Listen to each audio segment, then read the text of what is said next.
السلام علیکم دوستو. ہیگیا صوفیہ یعنی کہ آیا صوفیہ جو کہ ترکی کے اندر ایک میوزیم تھا جس کو 10 جولائی 2020 میں دوبارہ مسجد کے طور پر آباد کرنے کا فیصلہ کیا گیا ہے. آئیے آپ کو آیا صوفیہ کی کچھ ہسٹری بتاتے ہیں تاکہ آپ بھی اس سے رونما ہو سکیں. آیا صوفیہ کو 360 عیسوی میں بنایا گیا.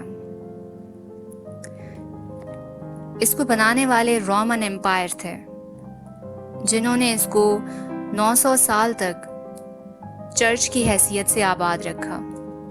اس دوران آیا صوفیہ کو کئی بار جلایا گیا، توڑا گیا، لیکن اس کے لواحقین نے دوبارہ سے آیا صوفیہ کی مرمت کر کے اس کو اپنی اصلی حالت میں آباد کر لیا.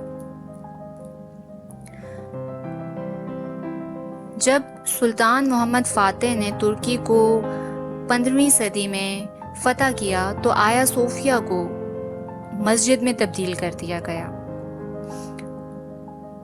انہوں نے اس تبدیلی کا شرف معمار سنان کو بخشا جو اس وقت کے بہت بڑے عمارتوں کے تحقیقار تھے. معمار سنان نے بہت خوبصورتی سے چرچ کو مسجد میں تبدیل کر دیا. لیکن جب سلطان محمد کا دور ختم ہوا تو آیا صوفیہ کو ایک میوزیم کے طور پر تبدیل کیا گیا اور اس کو تبدیل کرنے کا فیصلہ ترکی کے پہلے صدر مصطفیٰ کمال اتا ترک نے کیا. 1935 سے لے کر اب تک یہ مسجد جو کہ پہلے چرچ تھی پھر مسجد بنی اور اس کے بعد میوزیم.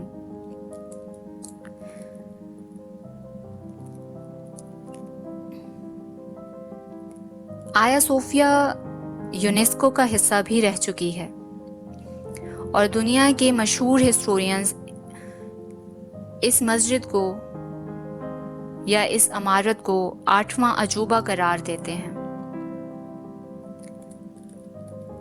آیا صوفیہ کے ساتھ ہونے والا معاہدہ جو کہ پچھلے دنوں ہی اختتام کو پہنچا ہے، جب ختم ہوا تو طیب اردوغان نے یہ فیصلہ کیا کہ اس میوزیم کو دوبارہ مسجد کی حالت میں لایا جائے گا. طیب اردوغان کا یہ فیصلہ اس کی عوام کے مشورے سے ہے. آپ کو بتاتی چلوں کہ پچھلے دنوں جب طیب اردوغان اپنی عوام سے خطاب کر رہے تھے تو ان کی عوام میں سے ہی یہ آواز بلند کی گئی کہ انہیں آیا صوفیہ مسجد کی حالت میں چاہیے.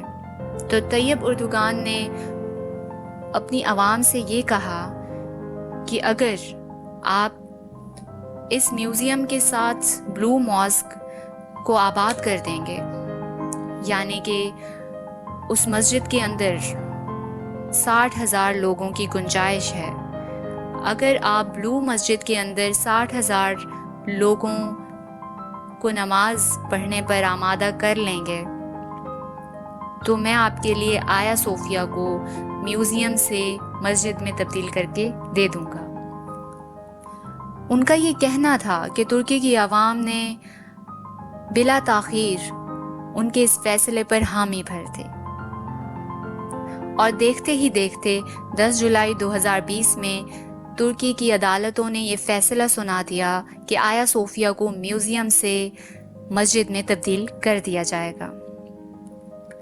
اس فیصلے کے بعد دنیا کے تمام غیر مسلم لوگوں نے اس بات کا بہت اختلاف کیا.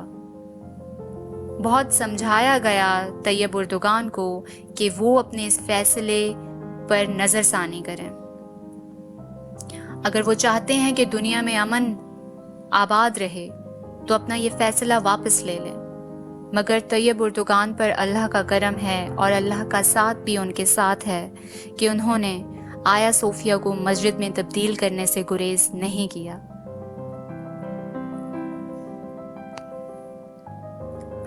اور ذی الحج کے پہلے جمعے پر آیا صوفیہ کا مکمل افتتاح کر دیا گیا۔ اگر آپ جاننا چاہتے ہیں کہ اس مسجد کا افتتاح کیسا رہا اور اس پر دنیا کا رد عمل کیا تھا، تو ہماری اگلی ویڈیو کے لیے چینل کو سبسکرائب کر لیجئے۔ شکریہ، اللہ نگہبان۔